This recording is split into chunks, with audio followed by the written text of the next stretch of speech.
కాకినాడ జిల్లా తుని మండలం తునిపట్నంలో ఆంధ్రప్రదేశ్ గురుకులం పాఠశాల ఘటనపై సమగ్ర విచారణ జరిపి చర్యలు తీసుకోవాలని, హాస్టల్లో మెరుగైన సౌకర్యాలు కల్పించాలని ఎస్ఎఫ్ఐ జిల్లా కార్యదర్శి ఎం గంగు సూరిబాబు డిమాండ్ చేశారు. సుందరయ్య భవనంలో శుక్రవారం జరిగిన విలేకరుల సమావేశంలో ఎస్ఎఫ్ఐ జిల్లా కార్యదర్శి ఎం గంగా సూరిబాబు మాట్లాడుతూ సుమారు 473 మంది విద్యార్థులు విద్య అభ్యసిస్తున్నారు. వీరికి ఒక ప్రిన్సిపల్, 3 టీచర్లు, ఒక స్టాఫ్ వర్క్ పర్మనెంట్ పోస్టులు కలవు. మిగిలిన 22 పోస్టులు సిఆర్డీలో 2, గెస్ట్లో 10, ఐఎంజీలో 10 పోస్టులతో ఈ పాఠశాల నడుస్తుంది. ఈ పాఠశాలలో 473 మంది పిల్లలకు కేవలం 10 రూములు మాత్రమే ఉన్నాయన్నారు.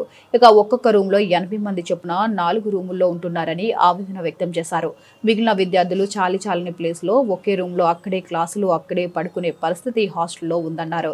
ఇక ఈ హాస్టల్ గ్రౌండ్ లేదని, ఇటువంటి పరిస్థితుల్లో నడుస్తున్న ఈ హాస్టల్లో అమ్మాయిలు హాస్టల్ అయినా కనీసం పర్మనెంట్ వాచ్మెన్ పోస్టు కూడా లేదన్నారు.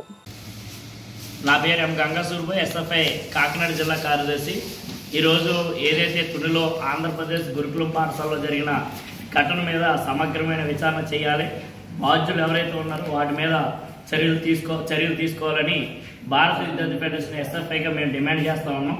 ఈ ఘటనని కేవలం ఒకరో ఇద్దరో బాధ్యులు చేయడం కోసం కాకుండా రాష్ట్ర ప్రభుత్వమే ఈ సంక్షేమ హాస్టల్లో ఉన్న సౌకర్యాలు, వాళ్ళ పరిస్థితుల మీద పూర్తి అధ్యయనం చేసి ఆ సమస్యలు పరిష్కారం చేయడం కోసం కృషి చేయాలని మేము ఎస్ఎఫ్ఐగా డిమాండ్ చేస్తా ఉన్నాం. ఇటీవల కాలంలో సంక్షేమ హాస్టల్లో ఎక్కువ సమస్యలు ఈ ఘటనలో బయటకు వస్తూ ఉన్నాయి. మొన్న రాజమండ్రి ఘటన కానీ, నిన్న తుని ఘటన కానీ, ఇటువంటి ఘటనలు జరగడానికి ప్రభుత్వం అనేక వైఫల్యాలు ఇందులో దాగి ఉన్నాయి.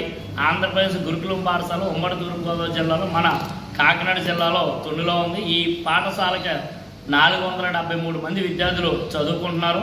ఇక్కడ స్టాఫ్ 27 మంది స్టాఫ్ ఉన్నారు. అందులో 5 అంటే 5 మాత్రమే పర్మనెంట్ స్టాఫ్ ఉన్నారు.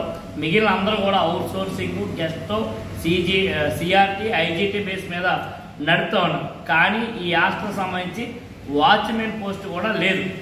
ఈరోజు అమ్మాయిలు హాస్టల్లో వాళ్ళకి రక్షణ కల్పిస్తాము, వాళ్ళ రక్షణకు పెద్దపేట వేస్తామని చెప్పేటువంటి ఈ రాష్ట్ర ప్రభుత్వం పక్కనే నియోజకవర్గంలో ఉన్నటువంటి హోంమంత్రి గారు అమ్మాయిల రక్షణ కోసం అమ్మాయిల హాస్టల్లోని ఎందుకు వాచ్మెన్ పోస్టులు నింపడం లేదని ఎస్ఎఫ్ఐ మేము ఈ రాష్ట్ర ప్రభుత్వాన్ని ప్రశ్నిస్తూ ఉన్నాం. అమ్మాయికి సంబంధించి వాళ్ళ తాతయ్య వచ్చారు, హెల్త్ బాగోలేదు, ఇంజక్షన్ చేయించుకోవడానికి తీసుకెళ్తున్నారని ఆ అమ్మాయిని తీసుకెళ్ళి అసలు ఇంజక్షన్ చేయించుకోవడానికి రెసిడెన్షియల్ హాస్టల్ నుంచి ఎందుకు మనం బయటకు పంపించాలనేది మా ఎస్ఎఫ్ఐ మా ప్రశ్న. అక్కడ స్టాఫ్ నర్స్ పోస్ట్ ఉంది. ఆ మేడం, స్టాఫ్ నర్స్ మేడం సెలవు పెట్టుకుని వెళ్ళడంతో అక్కడ ఇంజక్షన్ చేయడానికి అవకాశం లేదు. కాబట్టి ఈరోజు ఆ తాతతోటి పంపించి ఈరోజు ఇంత పెద్ద ఘటన జరగడానికి కారణమైంది. కాబట్టి ఎప్పుడైనా ఏదైనా హాస్టల్లో లేదా ప్రభుత్వ కార్యాలయాల్లో లేకపోతే ఇతర కార్యాలయాల్లో ఏదైనా అధికారి సెలవు పెడితే పక్కనున్న సేమ్ పోస్ట్ ఉన్న అధికారికి ఈరోజు డిప్యుటేషన్ ఇస్తామన్నారు. కానీ మరి అటువంటి 473 మంది హాస్టల్లో ఉండి చదువుకునే అమ్మాయిల హాస్టల్లో ఎందుకు స్టాఫ్ నర్సు అక్కడ సెలవు పెట్టినప్పుడు ఎందుకు పక్క హాస్టల్లో లేకపోతే స్థానికంగా ఉన్న పిహెచ్సి నుంచో లేకపోతే సిహెచ్సి నుంచో లేకపోతే ఏరియా హాస్పిటల్ నుంచో ఎందుకు డిప్యుటేషన్ వేయలేకపోయింది ఈ రాష్ట్ర ప్రభుత్వం అని ఎస్ఎఫ్ఐ మేము ప్రశ్నిస్తా ఉన్నాం.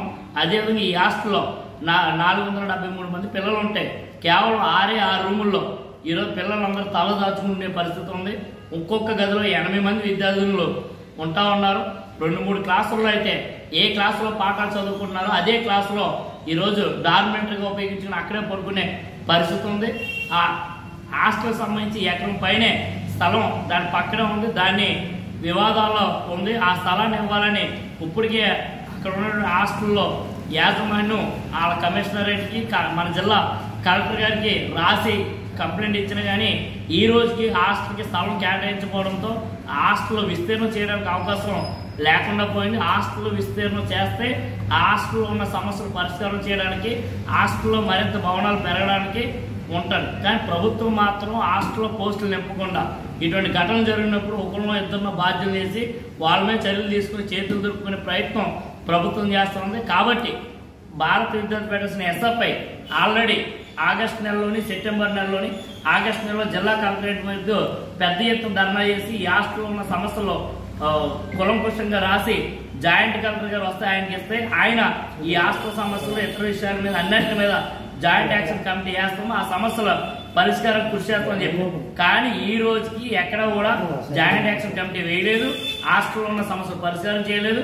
ఆ సమస్య పరిష్కారం చేయకుండా ఇటువంటి ఘటనలో జరగకుండా ఎలా ఆగితే మేము అడుగుతాను. కాబట్టి ఇప్పటికైనా సంక్షేమ హాస్టల్లో ఏదైతే వాచ్మెన్, కుక్కు, కమాటీ పోస్టులు నింపాలి. ఒకరినే నియమించి అన్ని పోస్టులు చేయమంటూ వాళ్ళ మీద బట్టే పడుతుంది.